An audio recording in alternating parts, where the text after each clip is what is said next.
Merci d'être avec nous pour la troisième partie du Grand Journal que vous pouvez écouter sur l'application Radio J téléchargeable gratuitement sur l'App Store et le Play Store. Place maintenant à l'entretien de cette édition.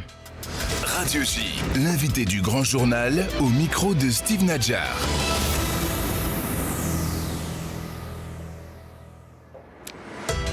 Stéphane Amar, bonjour. Bonjour. Et merci d'avoir accepté notre invitation cet après-midi. Vous êtes journaliste israélien pour plusieurs médias francophones. Vous êtes l'auteur notamment en 2018 du Grand Secret d'Israël, pourquoi il n'y aura pas d'État palestinien, publié à l'époque aux éditions de l'Observatoire. Stéphane Amar, c'est dans 2 mois précisément que les Israéliens seront une nouvelle fois appelés aux urnes. Une pratique démocratique dont ils ont fini par prendre l'habitude ces dernières années avec 5 élections en 4 ans. Et celle qui se profile en novembre ne semble pas être en mesure de modifier la carte politique.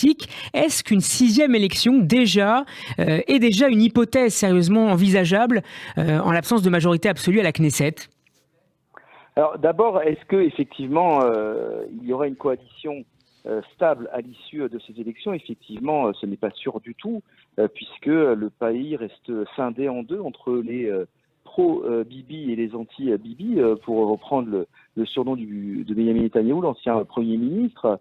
Et on ne sait pas du tout, à la lumière des sondages, si Netanyahou, qui veut faire son retour, parviendra cette fois-ci à trouver une coalition stable. Maintenant, j'imagine que s'il ne parvient pas à former une 5e fois un gouvernement, je ne pense pas que son parti le laissera aller à une 6e élection, et je pense qu'à ce moment-là, il y aura sans doute une révolution de palais et que le Likoud devra se trouver un nouveau chef pour sortir de l'impasse. Est-ce qu'on peut aussi imaginer que certains partis religieux cassent l'alliance avec le Likoud de Benjamin Netanyahou, en tout cas posent de nouvelles conditions pour les rejoindre ?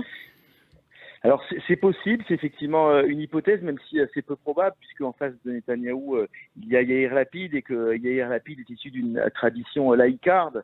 Son père, on s'en rappelle, Tommy Lapid, était fondateur d'un parti foncièrement hostile aux orthodoxes, dont cela a laissé des traces, même si Yair Lapid lui-même entretient des rapports plutôt corrects avec le monde orthodoxe. Mais même si les partis orthodoxes restent fidèles à Netanyahou, même si l'extrême droite, emmenée par le duo Smotrich-Ben Gvir, s'est engagée à soutenir Netanyahou, ce n'est pas sûr que cela suffise à obtenir les 61 mandats nécessaires à exercer le pouvoir. Yair Lapid occupe la fonction de Premier ministre depuis la fin du mois de juin. Il a notamment rencontré à ce titre le président américain Joe Biden et son homologue français Emmanuel Macron.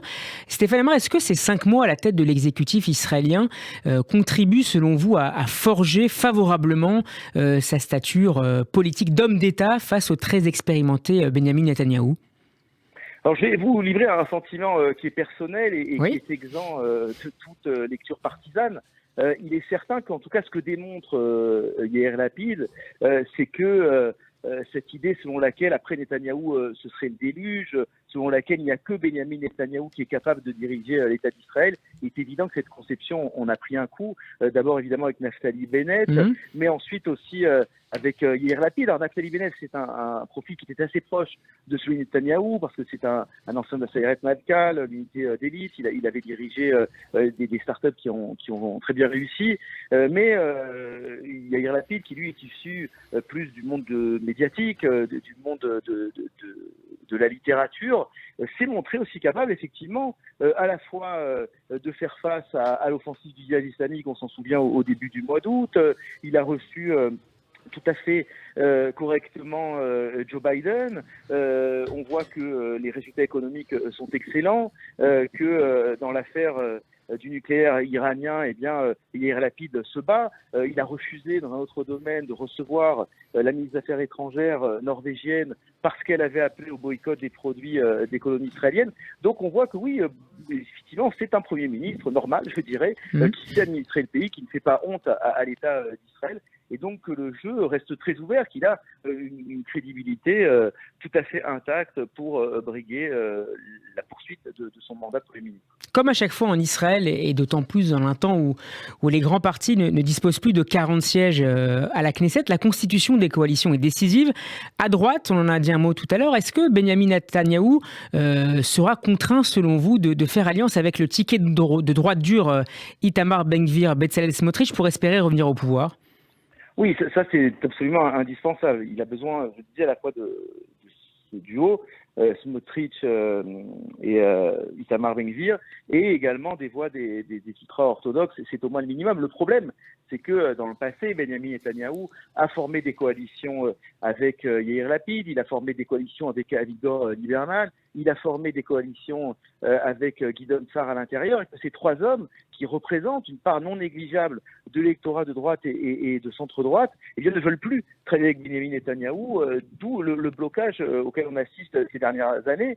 Et au fil des années, bien, l'usure du pouvoir a fait que Benjamin Netanyahou est devenu un homme de plus en plus seul et qu'il ne dispose plus que de deux types d'alliés, ce sont donc les orthodoxes et la droite ultranationaliste.